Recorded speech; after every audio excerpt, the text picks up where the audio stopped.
Hello friends, welcome back to another video. আর Realme তাদের C সিরিজের নতুন স্মার্টফোন রিয়েলমি C11 খুব অল্প দিনের মধ্যে লঞ্চ করতে যাচ্ছে।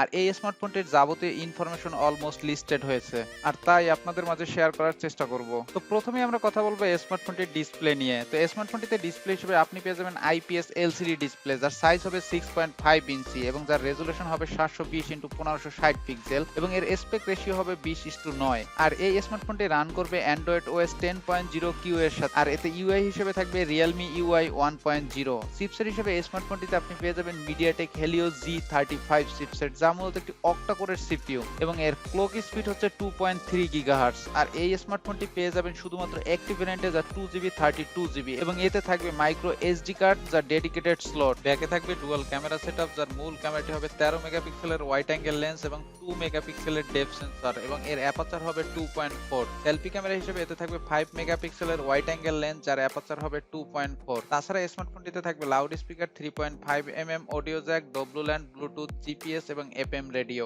আর ব্যাটারি হিসেবে স্মার্টফোনটিতে আপনি পেয়ে যাবেন 5000 মিলি এম্পিয়ারের ব্যাটারি। আর এই ব্যাটারিকে চার্জ করার জন্য বক্সের সাথে পেয়ে যাবেন 10 ওয়াটের ফাস্ট চার্জার। এতে ইউএসবি হিসেবে থাকবে মাইক্রো ইউএসবি। তাছাড়া স্মার্টফোনটির যদি প্রাইস নিয়ে কথা বলি, তো স্মার্টফোনটির প্রাইস অ্যাবাউট 90 ইউরো, যা বাংলাদেশি টাকায় কনভার্ট করলে হয় 9000 টাকার মতো। তবে বন্ধুরা, এই স্মার্টফোনটি আপনারা পেয়ে যাবেন 9 থেকে 10,000 টাকার মধ্যে। স্মার্টফোনটি নিয়ে এই ছিল যাবতীয় কথাবার্তা। তো ভিডিওটি যদি ভালো লাগে অবশ্যই ভিডিওটি লাইক, কমেন্ট, শেয়ার করবেন। আর এখনো যদি আপনারা আমাদের চ্যানেলটি সাবস্ক্রাইব করে না থাকেন, তবে আমাদের চ্যানেলটি সাবস্ক্রাইব করে আমাদের সাথেই থাকবেন। তো আজ চলে যাচ্ছি না নতুন কোনো ভিডিও নিয়ে আবার হাজির হবো আপনাদের সামনে। তো ততক্ষণ ভালোই থাকবেন।